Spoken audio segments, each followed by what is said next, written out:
Once upon a time, on the outskirts of the internet, two experts and a couch decided to find out what it takes to succeed.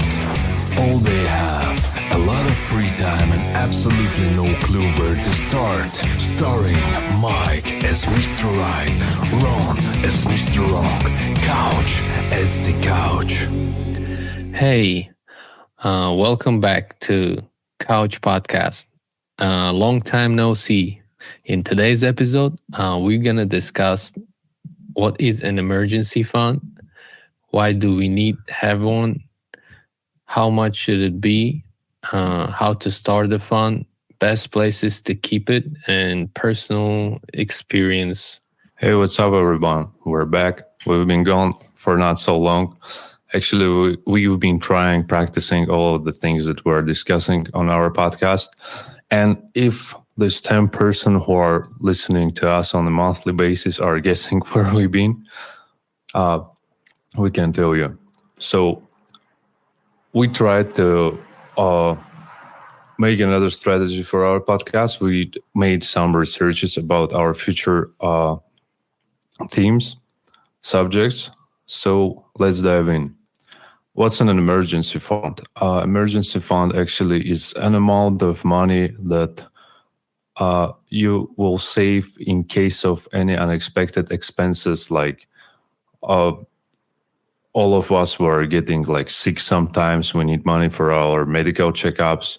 We need money for medicine, or some of us will probably get in a car accident. So you need to fix your car. So actually, an emergency fund is amount of money that will keep you on the top, keep you flowing on a daily basis. Why do we need one? Without saving, a financial shock, even a minor one, could set you back, and it could turn into debt. It can potentially have a lasting impact.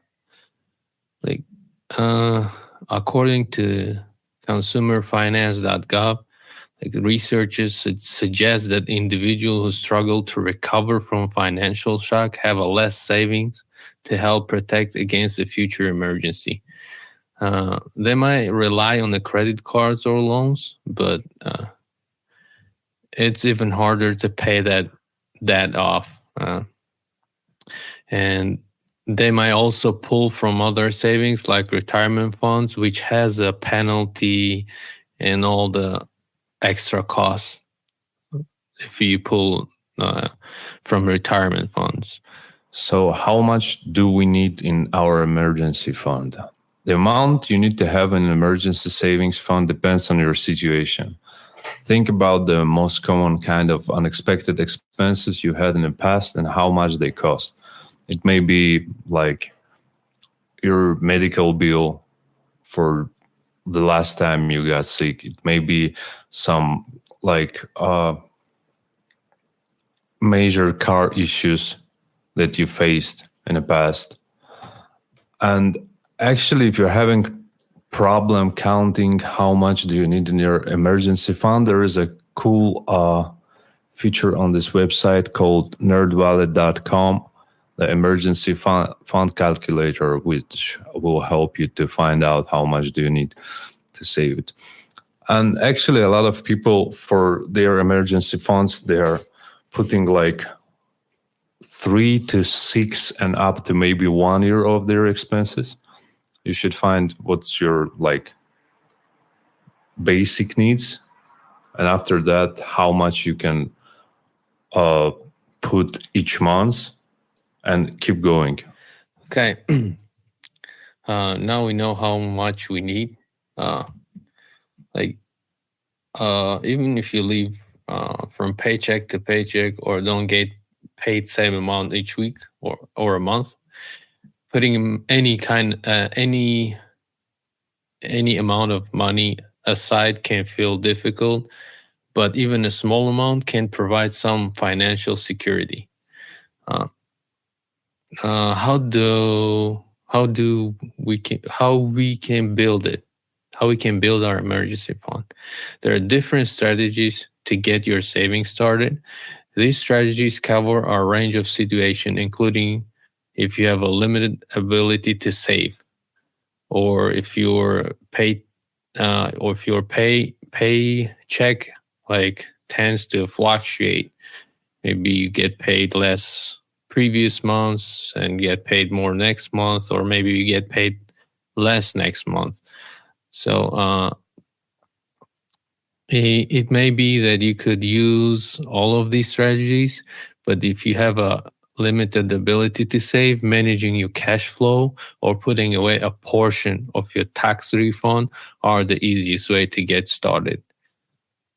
Strategy can create the savings habit. Building a savings of any size is easier when you're able to constantly put money away. Doesn't matter the amount of money you're gonna put away. It just it matter if you do it on like constantly on regular basis. First of all, as usual, set a goal. Having a specific goal for your savings, like having a specific goal for your savings, can help you stay motivated. Establishing your emergency fund may be the achievable goal that helps you to stay on track. And like there's a various of calculators. You can go and Google it. How to calculate how long it will take you to reach your goal, and there is probably various of application that you can use. I personally use Mint application for my saving goals.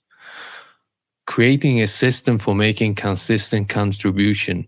There are numbers like of different ways to save, and you like setting automatic for you would be not for you. For me, actually, it's the best way when I'm setting up automatic recurring transfers from my bank account to my like investing portfolio. And in my investing portfolio, I actually have automating investing where it does invest for me like daily, weekly, monthly. But it's about investing. We can talk about this in different topic. Another habit could be regularly monitor your progress. Find a way to regularly check your savings, whether it's an automatic notification, which is actually, as I said, I use Mint. It has all the kind of notification will notify you how close you are to your goal in this month. The final is celebrate your success, but don't spend the money you saved. All right, so that's the best strategy to create a savings habit. And another strategy that you should acknowledge is how to manage your cash flow. And if we talk in our own experience, like in my experience, I started from basics. Like, I set a goal for myself, but like I made an down to earth expectations. I didn't say to myself, "Oh, you need to save like 100K or something like that." I thought, let's start from small goals, like from maybe $100 from that. And actually, I did it in my own way. I cut everything. So from the beginning, when I got my paycheck, I thought, okay, let's see how much. You should not be cheap. I think that you should not be cheap, but if you want to really save money and do it the effective way, I think you should cut your expenses like till your limits. So for me, I started like, I will not buy products, from that companies which have great marketing campaigns, all this kind of stuff. I will restrict myself to something very simple. And actually, what I found is eating healthy is not that much costly. It's like you can spend less money than you will spend on your daily products. Like your all of us were getting sodas, we were getting snacks, all this kind of stuff. And actually, that's a big amount. When you count at the end of the month how much did you spend for all this stuff, you will be like, wow, that's a lot of money. So I started from that. I cut my expenses on all this, restaurants, on all this stuff, on like junk food. Also, because we're spending money for that, and you can save it, and after after a couple of months, you will see that you saved a lot of money actually. So I started from that. I started eating healthy, and by the way, I cut all those unnecessary expenses in grocery. Then I cut this. I ended going out on daily basis because, as you remember, we do like to go outside every day, spending time at restaurants or getting some I don't know, high quality food as we think, but actually that's also part of marketing where it works with us. But if you think it from the other way, you don't actually need this stuff. You can buy foods and prepare it on your own, and it will cost much less. So I started from that time. And also, there is a saying like, if you want to spend money, this is about like celebrate your successes. You should celebrate, but you should not spend too much. And also, if you want to buy something, sleep with that thought, like sleep and wait. And actually, there's a rule. I don't remember who told this, who said this before, but I've heard that you should write down your desire. If you want to buy something expensive, you should write it down and wait for at least week. If after a week you're feeling the same desire as before, you should probably get it. And it will not strike your current financial situation, unless most of the times if you will write down and after 1 week you will go like, oh, I don't need it. And that's also a good strategy to save your money. Like, I've been looking for all these new gadgets coming out, and I thought to myself, oh, I need to get this one and this one. And I saved enough money to get this. But actually, when I think it from the other side, like I wait for a couple of days even, I read about it, articles and all of this stuff. And I'm telling myself, I don't need it. It will be much better to have that money. So I will live like calmly. I will not think about what will happen if I will lose my job. And we know in 2020, a lot of people lost their job, and most of them, they didn't have an emergency funds. And that was a big issue. So I think it's better to have that money on your bank account or whatever under your couch and live a calm life and don't stress out yourself. And yeah, and another strategy could be taking advantage of one-time opportunities to save, especially in the United States. Uh, what I learned, what I did, and what actually is good.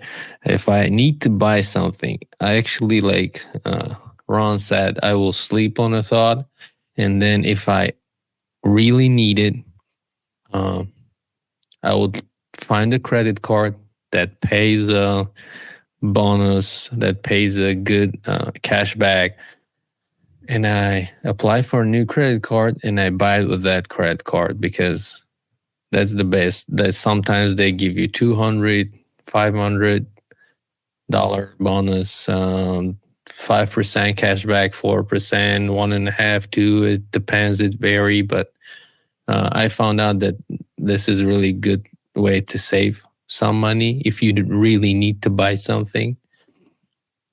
There's maybe also certain times during the year when you get an influx of the money, like for many Americans, a tax refund can be one of the largest checks you receive uh, during the whole year. There may be other times of the year, like some holidays, birthday, you receive a cash gift. Well, it's always tempting to spend money on some new gadget. I don't know, a new iPhone. I don't know, put the money as a down payment for a newer and better car. Um, it's better if you use that money towards your emergency fund, in my opinion. Uh, uh, Anyone, particularly those with irregular income, if you receive a large check from a tax refund or some other reason, it's always good to consider putting all of that or a portion of it away into the savings. It will make your life much easier, and it will make your financial life little secure, I would say. Yeah, actually, that was a good one. And also, I've seen a video of Shaquille O'Neal telling how he's spending his money, and he's showing a list of paper, and he's telling, "See, you got this $100," and he split it into half, and he's telling you put one half away. This is your savings, and another one, again, you split in half. You get one half paying for your bills, for your rent, for everything, for your grocery and stuff. And the other half, that one, go get fun. That's what he said. And I think that's a good strategy also. No matter which amount of money you're getting, if you will try to save at least like, I don't know, 10%, start from small amounts, 10%, 15% of amount of money that you're getting. Just put it away little by little. You will see that you will get a lot of money. And try to make another strategy, make your saving automatic. And that's what I was talking about. Saving automatically is one of the easiest ways to make your savings consistent. So you start to see it build over time. As I told you before, you need time. Even if you're like saving a little amount of money, day by day, you will see results. And one common way to do is to set up recurring transfers through your bank or credit union, so money is moved automatically from your checking account to your savings account. You get to decide how much and how often, but once you have it set up, you'll be making consistent contributions to your savings. That's the same point as I told you before, but it's in a banking system. And also it's a good idea to be mindful of your balances. However, so you don't incur overdraft fees if there is not enough money in your checking account at the time of automatic transaction. And to help you stay mindful, consider setting up automatic notifications or calendar reminders to check your balance. Also, another strategy is save through work. Another way to save automatically is through your employer. In addition to employer-based contributions for retirement, you may have an option to split your paycheck between your checking and savings accounts. It's just simple. Just tell your employer to split your paychecks. One of them will be sent to one account and another for another account. And here goes a good question about this. What is the best place to keep your emergency fund? What do you think, Mike?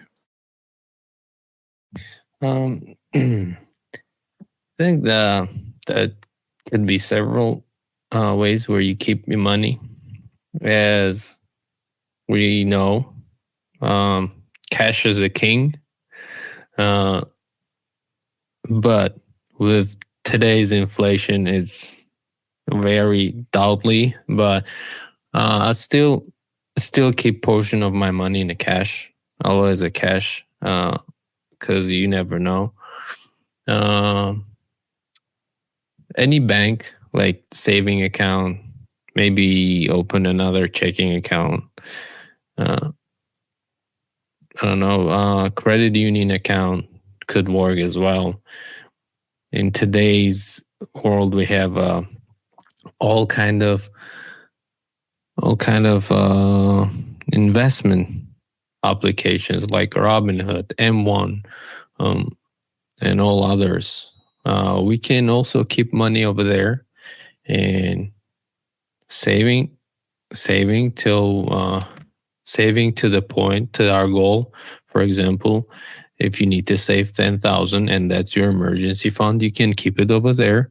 Uh, Anything that exceeds that 10,000, you can invest, which would grow eventually. That's what I do usually. I keep half in cash and other half I keep in my investing accounts.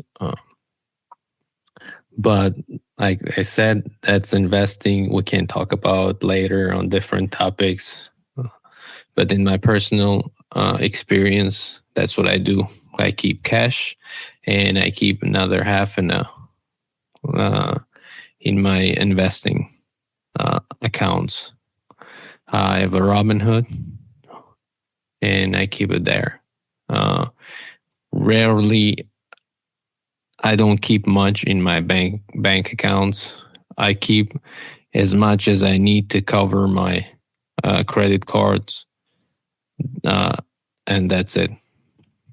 Cover credit cards and couple bills, and that's all. Others go to the investing account and to my cash account. All right. So for me personally, the best way to keep your money is cash. But there is a like negative part of it that if you're having enough cash in your pocket, you always tend to spend it on something.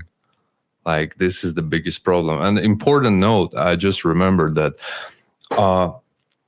if you're trying to save money and you set up a goal of like saving each month, I don't know, $300 or $400 each month, and somehow you will spend like how this worked for me.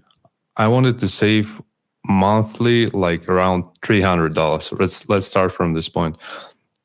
I have separate $300, but if there is a little unexpected expense and I'm taking money from there, like $50, and there's $250 left, I will spend all of it. I will go like, okay, I didn't reach my goal this month. Let's start from another month. And it's a really bad mistake. It's a big issue. If even you have some unexpected expense and you see that you're not hitting your goal this month, it's simple. Just try to save less this month. Don't spend it away. Like for me, I spent all my money for 3 or 4 months before I started actually saving money for an emergency fund. I was like, all right, this month I will try from 300, from 200. I will spend a little amount of money from that from that money, and that's it. I will spend everything. I will think, oh, this month's goal is not achieved. I lost already. So first, better lower your expectations. Be ratio about it, and also don't give up. If you lost some money, if you spend some money from that savings, don't worry. Just save less and keep on moving.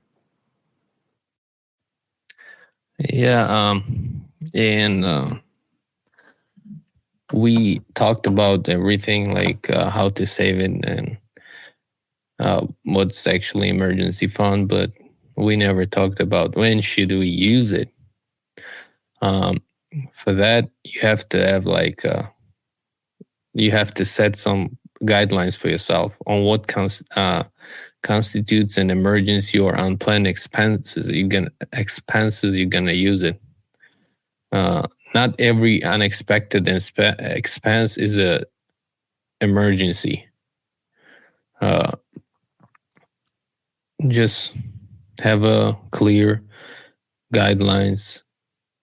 What are emergency expenses that you gonna use your emergency fund on? Because like there could be some unexpected expenses that are not emergency, like not, I don't know, all of a sudden you decided to throw a party. That's unexpected expenses, but it's not emergency. So even if it's not a trip to emergency room, you might need it to pay for a medical bill that wasn't covered by insurance. Uh, so like guidelines have to be there, because sometimes you're gonna be, when you have a good amount of the money in your account or in cash sitting at your home, you will be tempted to spend it on something, and you will create a reason, then make it as an emergency reason, but you have to have guidelines. Having the reserve fund for financial shocks can help you avoid like relying on other forms of credit or loans that turn into debt that you have to pay off and will take you longer to pay off. Like one time like emergency expense may grow significantly larger than your original bill because you used your credit card, you took off the loan, and all that interest and fees will build up, and it will be way more expensive than the original bill. So have a guidelines. However, don't be afraid to use it if you need it. But like I said, throwing a party on Friday night, it's not an emergency. So guys, with that, we're gonna leave you. Think about it. Build an emergency fund. It's really helpful. You'll need it. Nerd Wallet has a calculator where you can go and calculate how much you need. You put your expenses, it will tell you how much you need. There's various of application. I myself use a Mint that helps me. You can connect all the bank accounts and everything. It'll help you to set the goal, and it'll send you notification how closer you to your goal. You'll like monthly statements and everything like that. So, guys, that's pretty much it. Follow us on Instagram at CouchPodcast22. Also, stream our podcast on Apple Podcasts, Google Podcasts, Spotify, everywhere. Just type in Couch Podcast 22 and dive in with us to our journey on self-improvement. See you on the next episode.